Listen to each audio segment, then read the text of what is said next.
recording this for my wife Jamie, or with my wife Jamie. Okay, ready? Alright, go. Do you think a regular person with no formal training should be able to get behind the wheel of a NASCAR and win the Daytona 500? Probably not, because it requires some sort of formal training. But this is what happens all across the country in science, where citizens are able to go out and sign up for projects with no sort of formal training and be able to conduct experiments or collect data and participate in these projects. So, the data collected by untrained professionals is an inaccurate way for the state to collect biological data. In order to solve this problem, we need to be stricter on citizen science in general. I feel like I'm credible about this topic because I'm training to become a scientist myself in the field of ecology, so the field of biology is important to me. I've been on several citizen science projects.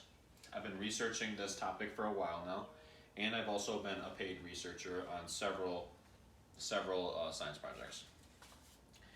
There are many problems with our current system using citizen science, and the first problem is probably not a shock that inexperience leads to inaccuracy.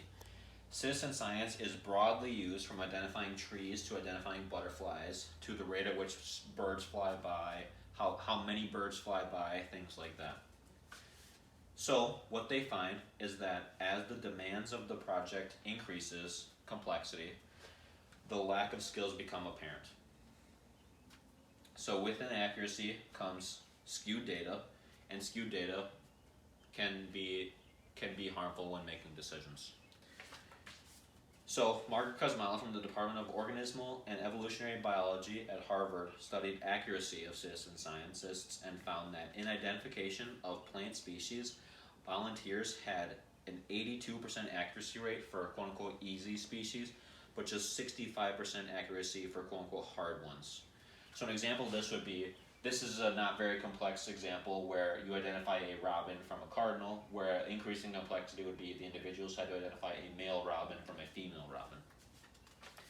To put this into perspective, Margaret Kosmala said that professionals examining trees in urban Massachusetts agreed on species identification 98% of the time, and in tree conditions 89% of the time. So this just kind of goes to show that there's experience in collecting. When experience is involved in collecting data, their individuals are much more accurate. The second problem is that inexperienced individuals leave data out. Individuals are entrusted to collect and turn in accurate data, and it leaves gaps if they don't. Gaps can mean a variety of things, meaning that the data is just so inaccurate that's not usable, or inaccurate in general, it's not usable, or the individuals just don't turn in the data at all.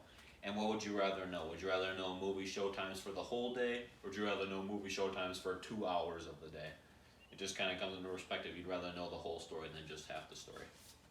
So in an article written by Kate Whittington, who was a participant in a citizen science project who claimed to have experience identifying butterflies, said that there were so many butterflies that I had no idea how to estimate their numbers. I still haven't decided what number to record. Good thing I have until the end of August to submit my account. So this is problematic for a couple different reasons. One is that they had no idea how to do the job entrusted to them. Two, the data submitted could be totally wrong, leaving gaps. So they didn't know what was how to do the job entrusted to them, or where the researcher was expecting them to do it, and the number they submit is totally wrong anyway, so that essentially their data is going to be useless regardless. The third and final problem is that experience goes a long way, and pros just do it better. So it's not a shock that experience brings knowledge. Coming back to the NASCAR analogy, you want to know how, in the science analogy, experience means that you're better equipped and you're going to be able to complete the task at hand. So in a case study conducted by several professors ranging from atmospheric studies, freshwater systems, marine systems, and terrestrial systems, they compared the pros and amateurs in data and their accuracy rates. And they found that between 51% and 62% of the comparisons resulted in accurate citizen science data. So in those various subjects, they found that 51 to 62% of the time, the data was accurate. If your car only worked 51 to 62% of the time, you probably get a different car because the car is just not reliable.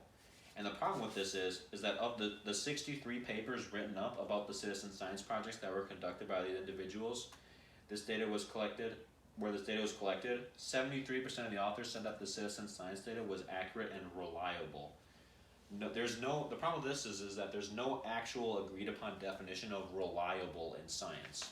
So where some scientists would say 70% agreement is reliable, others would say 70% agreement would not be sufficient for the scientific questions they seek answered.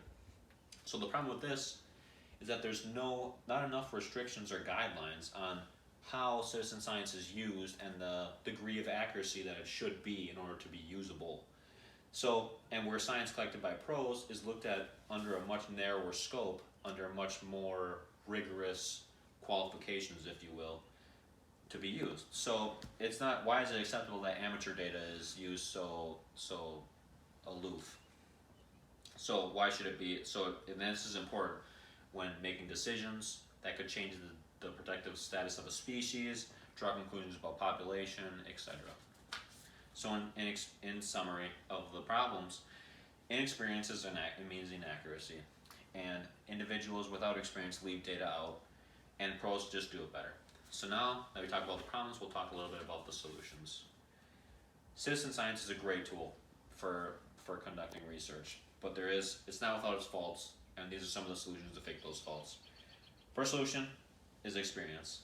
It's as simple as training for a day, and it doesn't even have to be a formal degree. Margaret Kurzweil said that new snapshot Serengeti participants had an average of 78.5% accuracy, but most individuals who had classified hundreds of images had accuracies over 90%. So that just kind of goes to show you that with experience comes accuracy. And to further emphasize this point, 2 biology professors from Occidental College in LA found that their just-in-time training improved the citizen science identification accuracy of wildlife camera trap photos to mirror the accuracy rate of professionals.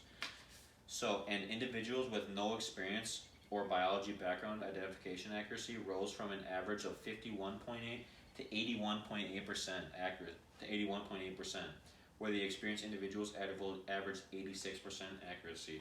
So little training in the means of even just one day goes a long way in terms of how accurate the individuals can become to represent better, more usable data. The second solution is with the engagement of a trusted expert, the data could be a lot better. And an example of this would be like when you're in a science class with a lab or something, you'd want the teacher there to help guide you in what you're supposed to be doing. So in one of the books for helping you decide on using citizen science, they stated that engagement is an important component of citizen science, but engagement on its own is not citizen science. So if an individual is conducting a citizen science project on their own without the use or without the intervention of a trusted expert, it's not science because they don't know what they're supposed to do, and there's no guideline in what they're doing if it's wrong or right. So for the third and the final solution is there needs to be guidelines. They need to follow the same guidelines as science gathered by pros. They need to be carefully looked at when making decisions, whether it's going to be drawing conclusions about populations, and it needs to be looked at carefully whether it's usable data or not, and whether it's like actually dependable data. So in summary, we talked about that they need to follow the same guidelines, they need to have expert engagement, and they need to have some sort of formal training, whether it be the use of a day, a class, whatever. So the problems that arise with our use of citizen science comes from our hands-off approach, where we let citizen science kind of follow its own guidelines and do what it wants because it saves us money by allowing citizens to be able to collect the data themselves. But the solution lies with experienced individuals create more accurate data, and experts that are involved help make the guidelines more apparent. So next time you want to get involved with a research project in your community, stop and think, if there's training involved, will I be alone, and how can I learn to produce better data? Thank you.